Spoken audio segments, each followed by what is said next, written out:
ভয়ঙ্কর কথা। পররাষ্ট্র উপদেষ্টাদের মধ্যে একবার বলেছেন যে আমরা এখানে একটা করিডোর দেওয়ার কথা ভাবছি, পরে বলা হচ্ছে যে এটা দেওয়া হচ্ছে না। আপনি জানেন এরগুলা। আপনার কাছে কি মনে হয় যে সত্যি সত্যি পিস এন্ড স্টেবিলিটির দিক থেকে যখন 1, 5, 7, 10 বছর পরে দেখা হবে, তখন কি এইটা ভাবা হবে যে শেখ হাসিনা যাওয়ার পরে যে ক্যাওস লাগার কথা ছিল সেইটা আপনারা কম লাগতে দিছেন, কিন্তু স্টেবিলিটি আসছে, সেটা কি আসলে বলা যাবে পিস এন্ড স্টেবিলিটির জায়গা থেকে? হ্যাঁ, হ্যাঁ, আমরা মনে করি গত 15 মাস বাংলাদেশ যথেষ্ট স্টেবল ছিল এবং পিসফুল অ্যাটমসফিয়ার ছিল। আমরা ল অ্যান্ড অর্ডার যে ধরনের পত্রিকাগুলো যা বলে তার চেয়ে অনেক অনেক বেটার ছিল। আমি কয়েকটা বিষয় শুধু আপনার একটু দৃষ্টি আকর্ষণ করি। সেইটার ক্ষেত্রে আপনি প্রথমে মামলা মোকদ্দমার কথা বলেছেন। মামলা মোকদ্দমার ক্ষেত্রে আপনি এটা ঠিকই বলেছেন, আওয়ামী লীগের আমলে অনেকে ভয়ে মামলা দিতে যায় নাই, কিন্তু মামলার সংখ্যা এবং ঘটনার সংখ্যা যদি আমরা পরস্পর দুটি বছরের তুলনা করি, তাহলে কিন্তু আমরা দেখবো আওয়ামী লীগের আমলে আমরাই বলেছি যে অনেকগুলি ভুয়া মামলা দেওয়া হয়েছিল পলিটিক্যাল কারণে, পলিটিক্যাল রিজনে। বিএনপি জামায়াতের অন্যান্য সদস্যদের বিরুদ্ধে শত শত লক্ষ লক্ষ হাজার হাজার মামলা দেওয়া হয়েছিল, সেই মামলাগুলি এখন না থাকার কথা। তাহলে মামলার সংখ্যা যে এবার বাড়তেছে সেটা একটা অ্যালার্মিং।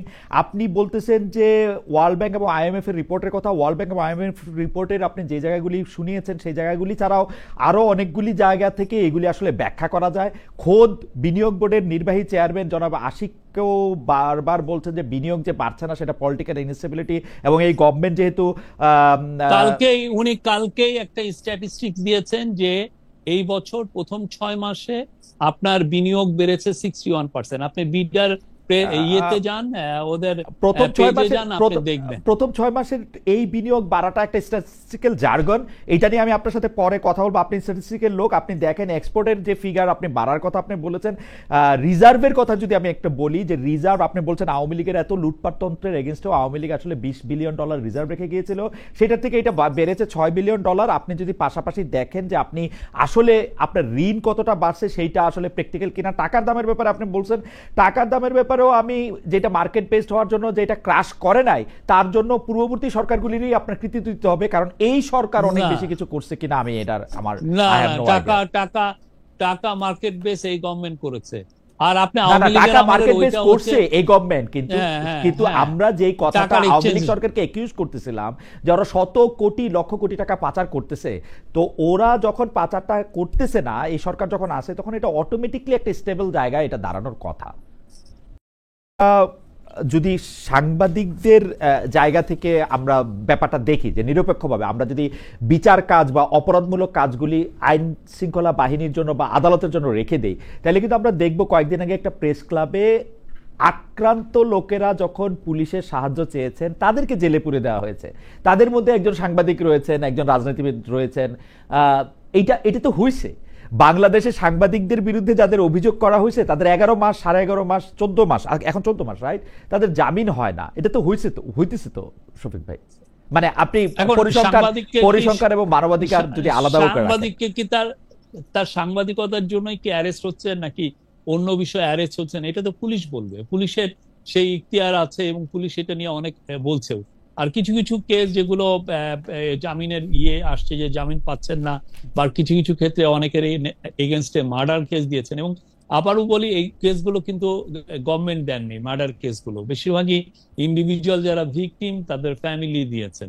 তো সেইগুলো ক্ষেত্রে অনেকে জামিন পান নাই। সেই জন্য তো আমরা এই আইনের কিছু চেঞ্জ এনেছি, এনে 173 কি জন্য সিআরপিসির 173-এর আমরা আর একটা সি বা 3 একটা ধারা যোগ করে এটা যাতে খুব দ্রুত ডিসপোজ অফ করা যায়। এবং এর জন্য আমার মনে হয় 40-50 জনের এটার ইনভেস্টিগেটিভ রিপোর্ট চলেও গেছে। এটা না নিয়ে তো কাজ হচ্ছে। না, কিন্তু জনাব শফিকুল আলম, আপনি মানে সাংবাদিকতায় আপনি কি করেছেন সেটা আমরা সবাই জানি, যে আপনি আসলে এই 3 দশকের সময় ধরে আপনি সাংবাদিকতা করছেন। এই সময়ের মধ্যে আপনি যদি বলেন যে সরকার মামলা দেয় নাই, সেইটা কি আমরা এটা নিতে পারবো? আমরা তো দেখতে পাচ্ছি যে সরকার যেইটা চাইতেছে, মানে সরকার যখন যা চাচ্ছে তার বিরুদ্ধে মামলাটা নেওয়া হচ্ছে বা মামলাটা থাকতেছে, কারণ অ্যাটর্নি জেনারেল অফিস থেকে না, হোক। না, এটা এটা আমার মনে হয় আপনি আরো ইনভেস্টিগেট করেন। সাংবাদিকগুলোর বিরুদ্ধে যে মামলাগুলো হয়েছে সেখানে যদি সরকারের কোনো সম্পৃক্ততা পান, আপনারা রিপোর্ট করেন। তো আমরা যেটা জানি যে জুলাই আগস্টে যারা খুন হয়েছেন, যাদের উপরে যাদেরকে গুলি করা হয়েছে, তাদের ফ্যামিলি গুলো এই এই মামলাগুলো করেছে। এবং এই ক্ষেত্রে আমি নিজে কিছু জিনিস আমার নিজে আচ্ছা, আমি যদি প্রত্যক্ষদর্শী আমি না দিই। শফি, আপনার সাথে কথা বলা তো আনন্দদায়ক। আমি নিজে যদি এখন যদি নাম বলি, যে ধরেন ৭১ টিভিতে কাজ করতেন শাকিল সাহেব বা তার স্ত্রী হ্যাঁ, ফারজানা রূপা, তাদের ১৪ মাস বা ১৫ মাস ধরে তাদের বিরুদ্ধে মামলাটা কি হত্যা মামলা, খুনের মামলা? এটিকে না এডমিসিবল আপনি খুনের দেখেন মামলা? না, এটা তো মানে এটাই তো বললাম যে ইন্ডিভিজুয়াল কেউ মামলাটা দিয়েছেন, আমরা তো দেই নাই, ইন্ডিভিজুয়াল সরকার কেউ দিয়েছে, দিয়েছেন? আপনি জান। মানে সরকারকে হ্যাঁ, এতে প্রভাব বিস্তার করতেছে যাতে তাদের জামিন না হয়? বা কয়েকদিন আগে যে এই যে মঞ্জুরুল আলম পান্না বা ঢাকা বিশ্ববিদ্যালয়ের শিক্ষক হাফিজুর রহমান কার্জন, আপনার বন্ধুই হবেন হয়তো বা আপনার সমবয়সী আমাদের, তো উনাকে না যে কার্জন আমার বন্ধু না, কার্জন আমার বন্ধু না, হ্যাঁ, কার্জনের বিষয়ে আমি অত ভালো জানি না। আচ্ছা, উনি যেটা জানি বিশ্ববিদ্যালয়ের যে শিক্ষক, উনি উনি বিশ্ববিদ্যালয়ের শিক্ষক, আগের রাইট? গভর্নমেন্টের খুব ক্লোজ ছিলেন, এটা রাইট, জানি। মানে এই যা। আগের গভর্নমেন্টের ক্লোজ ছিলেন, সে ঠিক আছে, মানে সেটা তো আর মানে তার বিরুদ্ধে প্রসিডিংস এর কারণ হইতে পারে না। বা না বাট আমরা তো এটা বলছিও না, তার বিরুদ্ধে পুলিশ যেটা ইনভেস্টিগেট করে যেটা পেয়েছে সে অনুযায়ী তারা চার্জ এনেছে, ওকে, মানে সে অনুযায়ী তারা আপনি মনে করছেন যে এফআইআর দায়ের সরকারের করেছে। মধ্যে থেকে কোনো মানে মানে প্রভাব বিস্তার করা বা আদালত মানে কে বলে দেওয়া? সেটা আপনি আমাদের মাননীয় ল অ্যাডভাইজারকে জিজ্ঞেস করেন, বা যারা কোর্ট সংক্রান্ত যারা দেখেন জি, ওনারা, আমি সুপার জানি হুম। এগুলো বিষয়ে সরকার ইনফ্লুয়েন্স করে না। আচ্ছা, এগুলির ভিতরে সরকার ইনফ্লুয়েন্স করে না। তো আমরা তাহলে পরবর্তী প্রসঙ্গে যাওয়ার আগে আমি এই বিষয়ে একটু শেষ শুরু একটু বলতে চাই যে আপনি কি মনে করেন যে মানে আমরা যদি এটা এখন ইনভেস্টিগেট করে দেখতে চাই যে সরকার আসলে ইনফ্লুয়েন্স করতেছে বা করতেছে না, তো সেই ক্ষেত্রে আপনি একটা পরামর্শ দিলেন যে আমরা ল অ্যাডভাইজারকে জানতে চাইতে পারি। তো ল অ্যাডভাইজার কাছে জানতে চাইলে জি। ল অ্যাডভাইজার বলতেছেন যে না, এটা করতেছেন না। কিন্তু আমরা মানে আর কি করতে পারি? আপনি আমাদেরকে একটু এটা একটু বলবেন যে এটার মধ্যে থেকে আমরা কি ইনভেস্টিগেট করলে বা কি করলে আমরা এটা জানতে পারবো? কারণ আমি আমি আমি আমার জায়গাটা বলি, কারণ আমি দেখতেছি কোর্ট জামিন দিতেছে না, যেখানে জামিন পাওয়া তার অধিকার। জামিন কেন দিতেছে না? কোর্ট বলে ভয় পাচ্ছে। এখন ভয়টা কাকে পাচ্ছে এটাও আমি বুঝি না। কিন্তু কারণ হচ্ছে তার বিরুদ্ধে মামলা চলুক। আমি এটা চিফ জাস্টিস সাবেক, তার ক্ষেত্রেও এটা দেখছি যে তারা আসলে মানে মামলাটা করতেছে হচ্ছে খুনের, কিন্তু তার বিরুদ্ধে অভিযোগটা হচ্ছে সংবিধানকে ডিস্টর্ট করার, সংবিধানের ওথকে এটা করার। আমরা কি করতে পারি এটা যদি একটু বলতেন, যে মানে এটার মধ্যে থেকে ইনভেস্টিগেশনটা কি করব? মানে আমরা তো আর জজ সাহেবকে গিয়ে জিজ্ঞেস করতে পারি না যে আপনি এটা কিসের জন্য দিতেছেন না। আমরা এটা আদালতে বসে থেকে শুনতেছি না, যে না একটা একটা মানুষ একটা যদি তার বিরুদ্ধে অনেকগুলো অভিযোগ থাকে, অনেকগুলো কারণেই তো কোর্ট জামিন না দিতে পারেন, এটা কোর্ট আপনাদেরকে বলবে, বা আমি তো বললাম এটা ল মিনিস্ট্রি বলবে। ওকে, এটা ল মিনিস্ট্রি বলবে। ওকে, আমরা গত কয়েক মাস ধরেই সরকার প্রধান ডক্টর ইউনূসের মুখ থেকে সরাসরি, কখনো আবার আপনার কাছ থেকেও শুনছি যে আগামী ফেব্রুয়ারি মাসেই জাতীয় নির্বাচন হবে। কেউ কেউ বলতেছে যে নির্বাচনকালীন সরকারের চেহারাটা পাল্টে যেতে পারে, উপদেষ্টাটা কমতে পারে, বাড়তে পারে। এ ব্যাপারে কি আপনার কাছে কোনো তথ্য আছে, বা আপনি আমাদেরকে কোনো তথ্য নিশ্চয়ই আছে, মানে আপনি শেয়ার করতে পারবেন কিনা যে উপদেষ্টা পরিষদে একটা পরিবর্তন আসতে পারে কিনা? আমি যতটুক জানি যে নির্বাচন ফেব্রুয়ারির 15 তারিখের মধ্যেই হবে, এটা এক। দ্বিতীয় হচ্ছে যে নির্বাচনকালীন গভর্নমেন্ট বলে কিছু নাই, ইন্টারিম গভর্নমেন্টই এতে থাকবে। এবং সোফার আমি যেটা জানি যে কোনো ধরনের চেঞ্জ আমি দেখছি না যে আসছে আহ, কোনো কেউ কেউ এই অভিযোগ করছেন যে এই উপদেষ্টা পরিষদ আর মধ্যে আসলে ওরকম ফিটনেসের অভাব রয়েছে যে যারা এই ইলেকশনকালীন একটা সময় সামাল দিতে পারবেন। কেউ কেউ আবার এটা বলছেন, আপনি জানেন যে আপনি যাকে ভবিষ্যতের প্রধানমন্ত্রী হিসেবে দেখতে চেয়েছেন, যে শেষ জনাব নাহিদ ইসলাম বলেছেন যে এই উপদেষ্টা পরিষদের আসলে সেফ এক্সিট নিয়ে কথা বলেছেন। তিনি বলেছেন যে তার দল থেকে এটা বলা হয়েছে কয়েকজন উপদেষ্টার ব্যাপারে ফাঁস করা হবে অনেক গোপন কিছু। আপনি এইটাকে কি হয় দেখতেছেন, যে উপদেষ্টা পরিষদের বিরুদ্ধে একটা অনাস্থা কিনা রাজনৈতিক মহলগুলিতে? না, আমরা তো দেখছি যে তাদের সাথে আমাদের খুবই গভীর সুসম্পর্ক আছে। পলিটিক্যাল আপনি যদি রেসে থাকেন অনেক ধরনের তো কথা অনেকে বলেন। তো আর আমি মনে করি আমাদের government so far they did an excellent job, এবং প্রত্যেক ইন্টারিম গভর্নমেন্টের প্রত্যেক অ্যাডভাইজারই ভালো কাজ করেছেন। না হলে আপনি যেটাকে চ্যালেঞ্জ ভাবতেছেন ইলেকশন, আমরা মনে করি এর চেয়েও বড় চ্যালেঞ্জ আমরা গত 15 মাসে উত্তরণ করে এসেছি। এর চেয়ে বড় চ্যালেঞ্জ ছিল পোস্ট অগাস্ট 5-এর পরে যে সিচুয়েশনকে সামাল দেওয়া, ল অ্যান্ড অর্ডার সিচুয়েশনকে সামাল দেওয়া, পিস অ্যান্ড স্টেবিলিটিকে রিস্টোর করা, এবং ইকোনমি, যে ভঙ্গুর একটা ইকোনমি আমরা ইনহেরিট করেছি, সেটাকে আরো একটা বেটার জায়গায় নিয়ে যাওয়া, ইকোনমি রিকভারি করা, এবং এই কাজগুলো, তারপরে ট্রায়ালের কাজগুলো করে আমার মনে হয় যে ইলেকশনটা খুব যে ম্যাসিভলি বিগ একটা কাজ, তার চেয়ে বড় কাজ আমরা গত 15 মাসে আমরা অলরেডি করেছি। তো ইলেকশন, হ্যাঁ, ইলেকশনে আমাদের প্রস্তুতি আছে, ইলেকশন কমিশন প্রস্তুতি নিচ্ছে, এই গভর্নমেন্ট প্রস্তুতি নিচ্ছে। আমি অন্তত বলতে পারি যে আমি গত 1-1.5 মাসে আমি অনেকগুলো মিটিং এ ছিলাম যেখানে ইলেকশনের প্রস্তুতির কথা হয়েছে, কি কি প্রস্তুতি নিচ্ছি সেগুলো আসছে। এবং আমরা দৃঢ় বিশ্বাস করি যে প্রত্যেকটা ইলেকশন, এই যে ফেব্রুয়ারি 15 তারিখের মধ্যে যে ইলেকশনটা হবে, এটা খুবই সুশৃঙ্খল এবং ভালো ইলেকশন হবে, পৃথিবীর, বাংলাদেশের ইতিহাসে one of the best election হবে, আমরা এটা মনে করি। আমরা মানে আপনি কিন্তু খুব জোর দিয়ে ইলেকশনের ব্যাপারে বলেছেন যে পৃথিবীর কোনো শক্তি নেই যে ইলেকশনটাকে এখন, সত্য। এখন আপনি পৃথিবীর কোন শক্তিকে মাথায় রেখে এটা বলছেন যে মানে মানে আপনি তো নিশ্চয়ই, নাকি এটা আমরা দেখছি যে লোকাল এবং বিদেশি অনেক কনস্পিরেসি তো আছে এই এই এই আমাদের ইলেকশনকে বানচাল করার। তো আমরা দৃঢ় বিশ্বাসী যে এই ধরনের কোন কনস্পিরেসি কাজ করবে না, এবং সেটার জন্য আমরা যথেষ্ট প্রস্তুত আছি এই কনস্পিরেসিকে কমব্যাট করার জন্য। আপনি এই সরকারের সবচেয়ে বড় কাজগুলির কথা বলতে গিয়ে আপনি পিস এন্ড স্টেবিলিটির কথা বলছিলেন, আপনি ভঙ্গুর অর্থনীতিকে ঠিক করার কথা বলছিলেন, কিন্তু সেগুলি কি মানে আরো খারাপ হতে পারতের জায়গা থেকে আপনি বলতেছেন, নাকি সত্যি সত্যি একটু ভালো হয়েছে? কারণ পিস এন্ড স্টেবিলিটির কথা বলতে গিয়ে সরকার ছাড়া বাকি সবাই মানে এক ধরনের, মানে সরকারে যারা আছেন তারাও আসলে এক ধরনের নেতিবাচক কথা মাঝে মাঝে বলেন, আর বাকি সবাই তো বলেনি। আপনি এটাকে আসলে কিভাবে দেখেন? খোদ উপদেষ্টাদের মধ্যেও আমরা অনেক সময় অনেকগুলি বিষয়, আমি আপনি চাইলে কোটও করতে পারি যে অনেকগুলি বিষয়, যেমন উপদেষ্টা পরিষদের একজন বলেছেন যে আমরা মার্কিন যুক্তরাষ্ট্রের সাথে কিসের বিনিময়ে কি পেলাম এটা আমাদের সবার জানা উচিত। ভয়ঙ্কর কথা। পররাষ্ট্র উপদেষ্টাদের মধ্যে একবার বলেছেন যে আমরা এখানে একটা করিডোর দেওয়ার কথা ভাবছি, পরে বলা হচ্ছে যে এটা দেওয়া হচ্ছে না। আপনি জানেন এরগুলা। আপনার কাছে কি মনে হয় যে সত্যি সত্যি পিস এন্ড স্টেবিলিটির দিক থেকে যখন 1, 5, 7, 10 বছর পরে দেখা হবে, তখন কি এইটা ভাবা হবে যে শেখ হাসিনা যাওয়ার পরে যে ক্যাওস লাগার কথা ছিল সেইটা আপনারা কম লাগতে দিছেন, কিন্তু স্টেবিলিটি আসছে, সেটা কি আসলে বলা যাবে পিস এন্ড স্টেবিলিটির জায়গা থেকে? হ্যাঁ, আমরা মনে করি গত 15 মাস বাংলাদেশ যথেষ্ট স্টেবল ছিল এবং পিসফুল অ্যাটমসফিয়ার ছিল। আমরা ল অ্যান্ড অর্ডার যে ধরনের পত্রিকাগুলো যা বলে তার চেয়ে অনেক অনেক বেটার ছিল।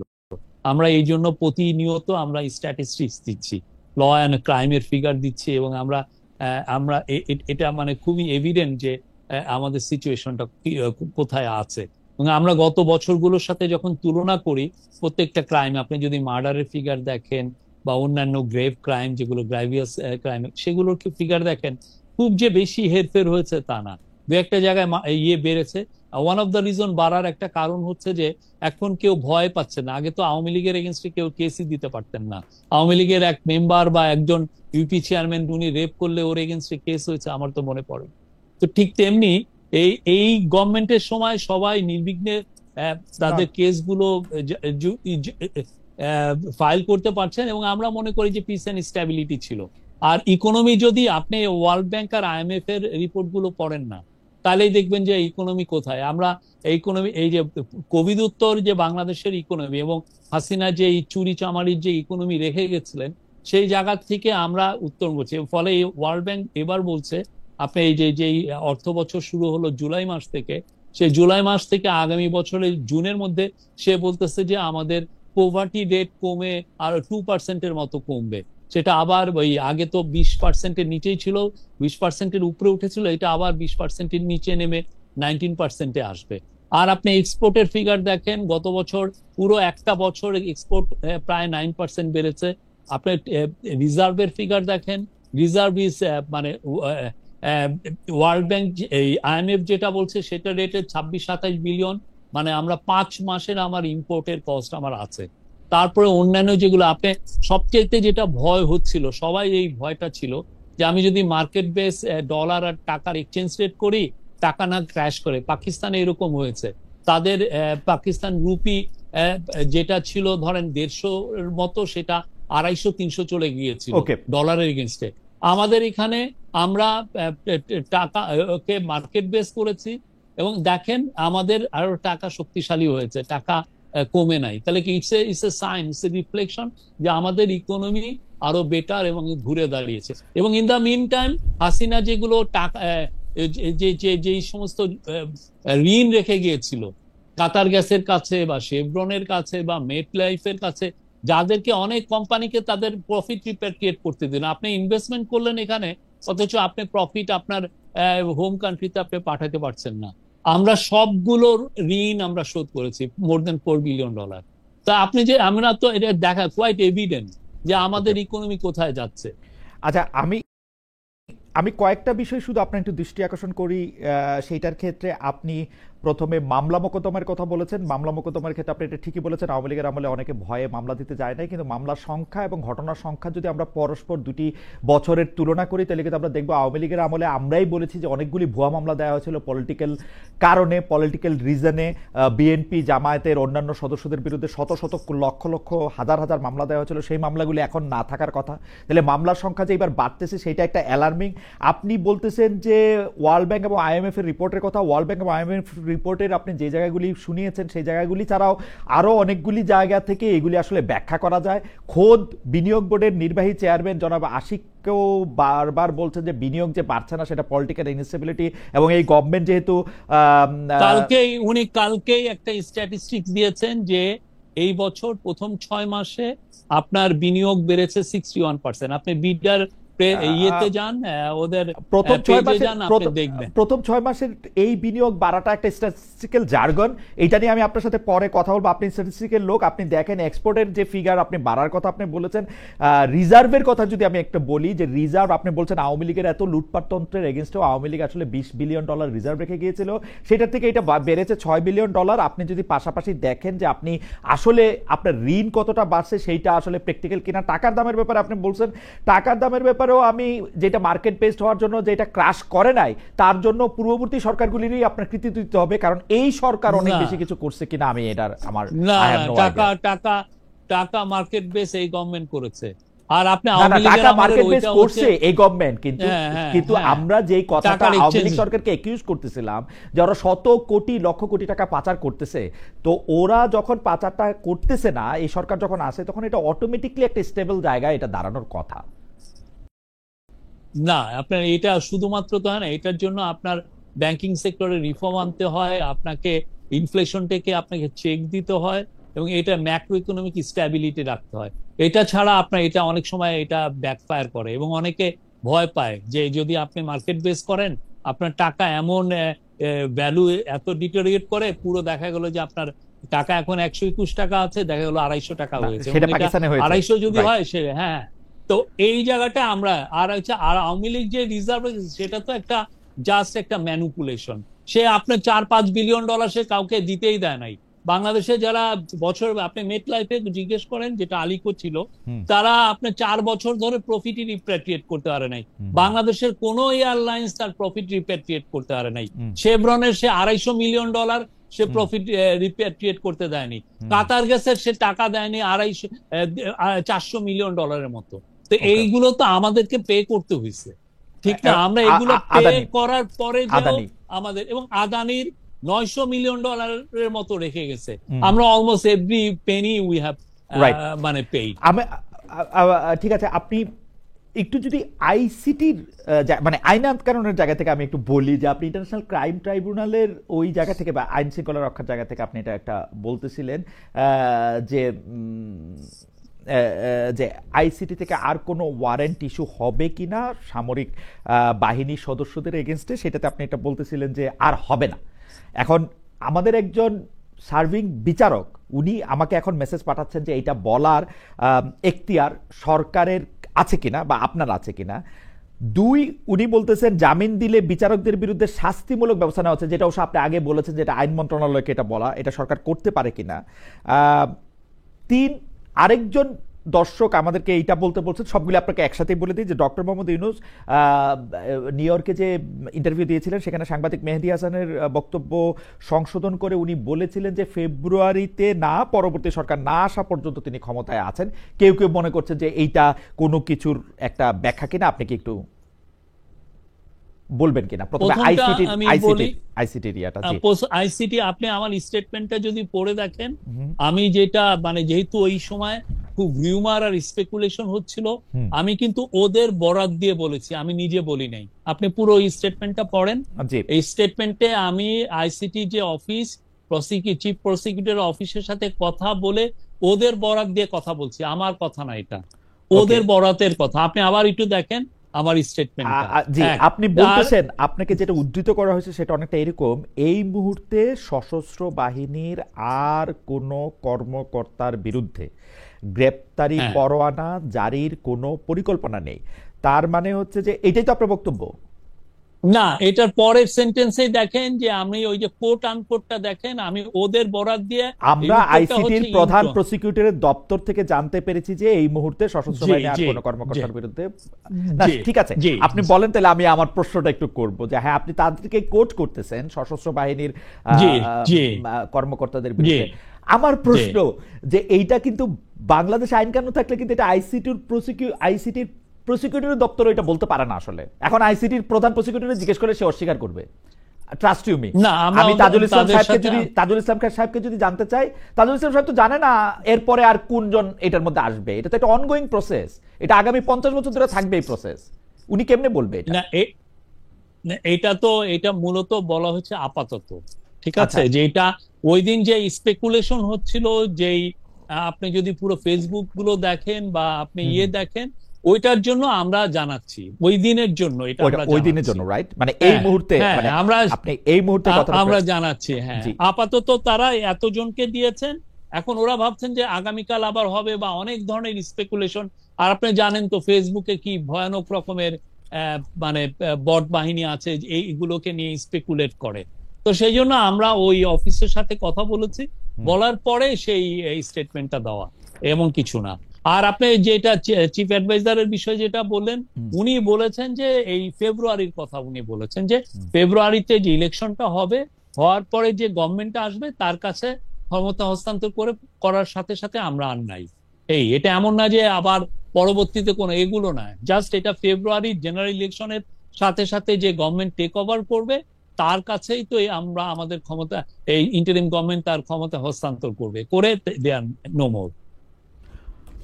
ওকে, আপনি বট বাহিনী এবং ফেসবুক সহ অন্যান্য সোশ্যাল মিডিয়াতে যা চলছিল, বিশেষ করে গত 2-3 দিন, বা আমরা আগেও দেখেছি যে এরকম গুজবের বন্যায় ভেসে যাচ্ছে সামাজিক মাধ্যমগুলো, আপনারা কি মানে আপনি কি ওই বিষয়টাকে আমলে নিয়ে ট্রাবল শুটিং করার জন্য ওই দিন এটা আপনি বললেন? কারণ আমি আপনার এই বক্তব্য যখন পড়তেছিলাম, শুনতে তো পারি নাই, যখন পড়তেছিলাম তখন মনে হয়েছে যে আপনি কোনো একটা ক্রাইসিস সামাল দেওয়ার চেষ্টা করতেছেন।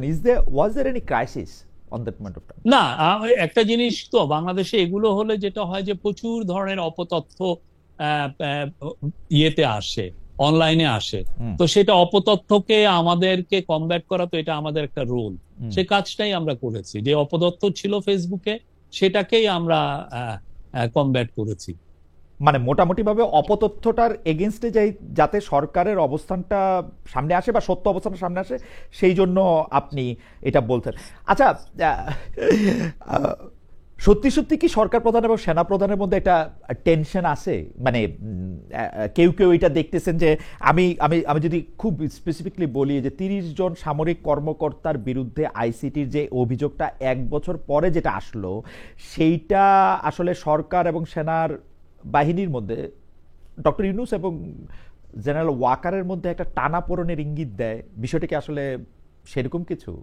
আপনি কি ওদের প্রেস কনফারেন্সটা শুনেন নাই? সেই প্রেস কনফারেন্সে কি এমন কোন হিন্টস আপনি পেয়েছেন?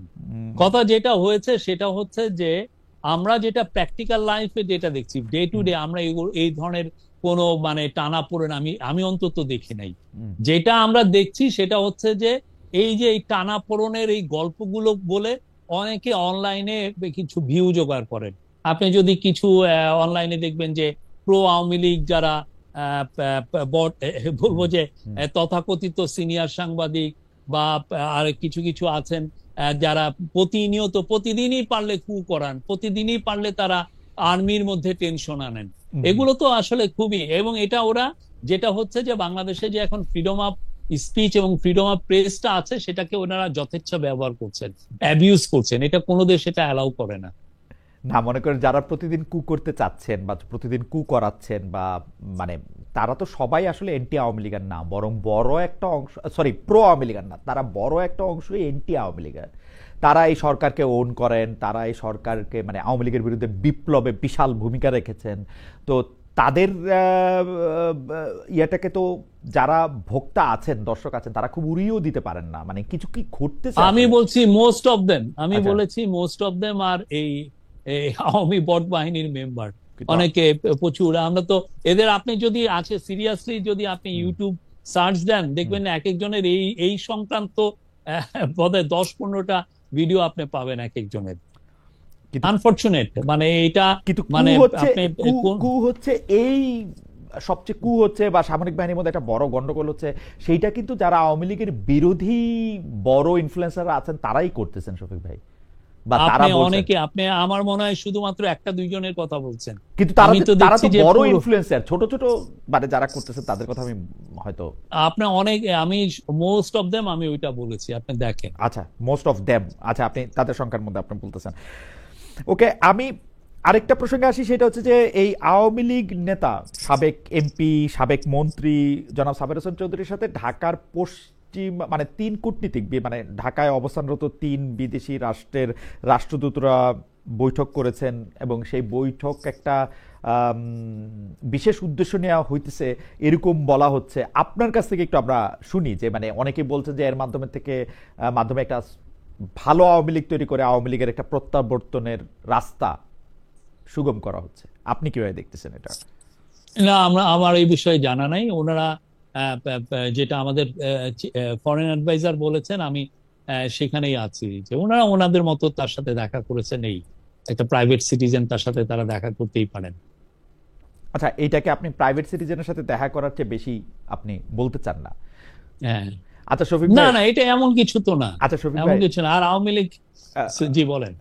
শফিক ভাই, মানে উম, আমার ধারণা আপনিও বারবার আপনার ফেসবুক পোস্ট সহ অন্যান্য কিছু যেহেতু আমি অনেক লক্ষ্য করি যে আপনি তো আসলে হয় সাংবাদিকতায় ফিরবেন অথবা সাংবাদিকতার শিক্ষকতায় ফিরবেন। মানে আমি জানি না মানে কোনটা আপনি করবেন বা দুইটাই আপনি করবেন কিনা। সেইখানে যদি আপনাকে ক্লাসরুমে এই প্রশ্ন করা হয়, আমি একটা আপনাকে ক্লাসরুমের প্রশ্ন করি যে কেন সাবের হোসেন চৌধুরীর বিরুদ্ধে মামলাটার জামিন খুব দ্রুত হয়েছে, কেন অন্য মন্ত্রীদের বিরুদ্ধে হয় নাই, কেন একজন ব্যবসায়ী নেতাকে এখন জেলে থাকতে হচ্ছে, আরেকজন ব্যবসায়ী নেতা বাইরে থাকছেন, মানে এই ব্যাপারগুলো আসলে কিভাবে ঠিক করা হয়েছে বা এটা কারা ঠিক করছে আসলে? এটা তো কোর্ট বলবে, এটা আমি কেমনে বলবো? এটা কোর্টের ইখতিয়ার, কোর্ট বলবে এটা। এই মামলাগুলির ব্যাপারে কি ক্যাবিনেটে আলোচনা হয় বা সরকার প্রধান আপনাদেরকে কিছু ব্রিফ করেন যে বা আমরা কিছু জানতে পারি যে আমি মানে এখানে একটা পিক এন্ড চুজ, এই পিক এন্ড চুজটা কেন আমি হচ্ছে? আমি একটা ক্যাবিনেট মিটিং ছাড়া আমি সবগুলো ক্যাবিনেট মিটিং এ ছিলাম, হুম, এই ধরনের কোনো আলোচনা আমি ক্যাবিনেটে শুনি নাই। আচ্ছা, কেউ কোর্টের যেগুলো এখতিয়ার সেগুলো নিয়ে ক্যাবিনেটে আলাপ হয়নি। একটা কথা এখন বারবার হচ্ছে যে উপদেষ্টাদের সেফ এক্সিট, যে কথাটা আমরা একটু তুলেছিলাম, এইটা সাবেক উপদেষ্টা জনাব নাহিদ ইসলামও বলেছেন। এমনকি মাহফুজ আলমের উপর আক্রমণের ক্ষেত্রে তাকে আসলে আক্রমণের মুখে ঠেলে দেওয়া হয়েছে, এই অভিযোগও করা হয়েছিল। আপনি আপনার ফেসবুক পোস্টে বলছিলেন যে কারা যেন আপনাকে গণসূত্র বলতেছে, এবং আপনার প্রায়, আমি যদ্দূর বুঝি যদ্দূর চিনি, আপনাকে প্রায় আপনার অনিচ্ছা সত্ত্বে আপনার নিজের বাসা ছেড়ে একটা সরকারি বাসায় যেতে হয়েছে। তো এইটাকে আপনি আসলে কিভাবে দেখেন? মানে মানে এই যে সেফ এক্সিট বা এইটার কথা হচ্ছে, এইটাকে আপনি আসলে কিভাবে ডিল করবেন বাকিটা সময় বা এটা বর্তমান এখানে এই সময়টা? যে আমি মনে করি এটা ফ্রিডম অফ প্রেসের একটা অ্যাবিউজ। হুম। মানে যেগুলো আপনি আপনি যদি ধরেন যে আমাদের কোন অ্যাডভাইজারের এগেইনস্টে যদি আপনার কোনো অভিযোগ না না, থাকে এটা তো আপনারা এটা তো প্রেস সেগুলো নিয়ে করতেছে না লেখেন। শফিক ভাই, এটা তো কি প্রেস করতেছে না, এটা তো জনাব নাহিদ ইসলামকে উদ্ধৃত করতেছে প্রেস, এটা তো সার্জিস আলমকে না না, উদ্ধৃত করতেছে প্রেস। আমি জানি না নাহিদ ইসলাম কি পরিপ্রেক্ষিতে এটা বলেছেন, বাট আমি যেটা জানি যে আমাদের যারা অ্যাডভাইজার আছেন তারা খুব বাংলাদেশে প্রাউড বাংলাদেশী, তারা বাংলাদেশে থাকবেন এবং বাংলাদেশে তারা বাংলাদেশকে যাতে একটা বাংলাদেশ যাতে ওয়ার্ল্ডের জাতিপুঞ্জের মধ্যে একটা সম্মানজনক জায়গায় পৌঁছান, সেই জন্য তারা তাদের সারা জীবনটাই সেই জন্য কাজ করবেন। তারা খুব প্যাট্রিয়টিক পিপল, এবং তারা খুব তাদের আমি বলবো যে তারা গত 15 মাসে মানে যথেষ্ট চেষ্টা করছেন দেশটাকে একটা রাইট কোর্সে আনার জন্য। They are good people, no doubt about it. এই যে জামাতের নেতা জনাব তাহের বিএনপির একজন মানে চেয়ারপারসনের সাথে উনি হয়তো কাজ করছেন কোনো সময়, উনি স্পেসিফিক 8 জন উপদেষ্টার কথা বলেছেন। জামায়াতের নেতা বলে জনাব তাহের বলেছেন তাদের কাছে কণ্ঠস্বর রেকর্ড করা আছে। এনসিপি নেতারা বলছেন যে ফাঁস করে দেওয়া হবে, কোন কোন উপদেষ্টা কিভাবে কিভাবে কি করে সেটা দেখে দেওয়া হবে। মানে এত মানে এখন করছেন না কেন? তারা কালকেই করুন, আজকেই করেন না কেন? আজকেই করুন, আমরা শুনি কি বললেন। আমি তো মনে করি আমাদের যারা অ্যাডভাইজার আছেন তারা দে ডিড এক্সাম্পলারি জব, এটা আপনাদের মানতেই হবে। গিভেন দা মানে আমরা যে একটা ভঙ্গুর ব্যবস্থা পেয়েছি, একটা ভয়ানক একটা অবস্থায় এই গভর্নমেন্ট টেক ওভার করেছে, সেই জায়গায় they did a fantastic job. আপনি আজকে হয়তো তাদের মূল্যায়ন করছেন না, বাট আমি বলবো যে history will be kind to them. না, আমার কাছে মনে হয় যে আমরা অবশ্যই তাদেরকে, কিন্তু উপদেষ্টা পরিষদ ক্ষমতা আসার পরে এইটা একদম বলা হয়েছিল যে সকল উপদেষ্টা তার সম্পদের হিসাব দিবেন। আমরা বিভিন্ন উপদেষ্টাদের কাছে জানতে চেয়েছি, তারা বলেছেন তাদের কেউ কেউ এটা দিয়েছেন, এটা মন্ত্রী পরিষদে আটকে আছে। আপনি এই সম্পর্কে কিছু জানেন যে উপদেষ্টারা তাদের সম্পদের হিসাবটা আসলে দিবেন কিনা, দিয়েছেন কিনা, দিতে চান কিনা, নাকি এটা? আমার মনে হয় দিয়েছেন, আমার এটা দেখতে হবে, বাট আমার মনে হয় ওনারা দিয়েছেন। এটা কি প্রকাশ করা হবে? প্রধান উপদেষ্টার কাছে দিয়েছেন সবাই? মানে বলা হয়েছিল যে প্রধান উপদেষ্টা এটা প্রকাশ করবে। আমার মনে হয় আমি এটা দেখবো, আমি এটা জেনে আপনাকে বলতে পারবো। আচ্ছা, নেক্সট টাইম যদি খুব দ্রুত আপনি আমাকে আবার ডাকেন। না, নিশ্চয়ই আপনার সঙ্গে আমার নানা কারণে আবার দেখা হতো। তাহলে আপনি বলতেছেন যে উপদেষ্টা পরিষদে যারা কাজ করতেছেন উপদেষ্টাদের মধ্যে কারো বিরুদ্ধে ওই রকম কোনো অভিযোগ যদি থাকে তাহলে এটা এখনই সামনে আনা উচিত, এই 8 জন 3 জন কণ্ঠস্বরে সেগুলি না বলাই ভালো। না, এটা অনেকে এগুলো বলে একটু মার্কেট পেতে চান আর কি। আমরা তো মনে করি দে আর ডুইং ফ্যান্টাস্টিক জব। বাংলাদেশের উপদেষ্টা, আমাদের উপদেষ্টারা। আচ্ছা, একটা তো আছে যে মানে আমি বললাম যে কিছু উপদেষ্টা দায়িত্ব পালনে অনীহা দেখাচ্ছেন, কারো অভিযোগ কিছু উপদেষ্টা আখের গুছিয়েছেন এরকম অভিযোগ। জামাতের গুরুত্বপূর্ণ নেতার কথা বললাম যে তিনি জনাব তাহের, অন্তর্বর্তীকালীন সরকার কোন ষড়যন্ত্রে লিপ্ত সেটা তাদের কাছে নাম কণ্ঠ রেকর্ড আছে। বিএনপি থেকে আর বিএনপি তো ছাত্র নেতৃত্বে থাকা আশা উপদেষ্টাদের বিষয়ে কয়েক মাস ধরেই অভিযোগ করেছে তাদের নিরপেক্ষতা নিয়ে। নিরাপত্তা উপদেষ্টা পদেও তারা দাবি করেছিল। এই এই এই এই সময়ে মানে আপনাদের কাছ থেকে যেহেতু, বা আপনার কাছ থেকে আমি এটা জানতে চাই যে মাননীয় প্রেস সচিবের কাছ থেকে, যে আপনারা কোনো একটা স্টেটমেন্ট বা মানে এরকম কিছু ইস্যু করবেন কিনা যে আসলে এই জায়গাগুলিতে কি করা উচিত, বা এরকম কোনো বাস্তব ভিত্তি আছে কিনা কোনো কিছুর? মানে আপনারা কি, না যেটার বাস্তব ভিত্তি নাই সেটা নিয়ে আমরা স্টেটমেন্ট দিব কেন? না, আপনারা তো গুজবকে, আমরা তো মনে করি আমাদের cabinet they are doing great job. ক্যাবিনেটের যারা মেম্বার আছেন, ইন্টারিম গভর্নমেন্টের যারা অ্যাডভাইজার আছেন, তারা খুবই ভালো কাজ করছেন। এবং আপনারা যদি মনে করেন যে না ওনারা ভালো কাজ করছেন না, তাহলে যেটা করা যায় যে আপনারা তাদের কাজগুলো নিয়ে দেখেন, ইনভেস্টিগেট করেন। এটা নিয়ে আপনি একজন না 5, 6, 7, 8, 10 জন সাংবাদিককে নিয়োজিত করেন যে তার বিষয়ে জানার বিষয়ে, আপনারা তাদের বিষয়ে জানেন, রিপোর্ট করেন। আমরা তো কোনো নিউজে তো বাধা দিচ্ছি না যে না এর বিষয়ে আমি রিপোর্ট করা যাবে। স্টেটমেন্টের কথাটা কেন বললাম, গুজব না ছড়ানোর জন্য বা মিথ্যাকে কমব্যাট করার জন্য। আপনারা কিন্তু তথ্য দিয়েছেন, কিন্তু উপদেষ্টাদের বিরুদ্ধে একের পর এক অভিযোগের ক্ষেত্রে আমরা স্পেশালি আপনাকে বেশি একটা আমি এটাকে কথা বলতেই শুনি নাই। আপনি যদিও অন্যান্য বিষয় নিয়ে কথা বলেন, কিন্তু এইটা নিয়ে প্রেসকে মানে আপনি অ্যাড্রেস করতে না, এটা নিয়ে আসলে বেশি এগুলো বললে হয় কি, এটা আরো কেউ এটাকে আরো বলা হয় যে তাকে আরো আমরা প্রমোট করছি, এই টাইপের একটা আমরা এটাকে সিরিয়াসলি নিচ্ছি না, সেই জন্য আমরা এই বিষয়ে কোনো স্টেটমেন্ট দেওয়ার কোনো পক্ষপাতী নেই।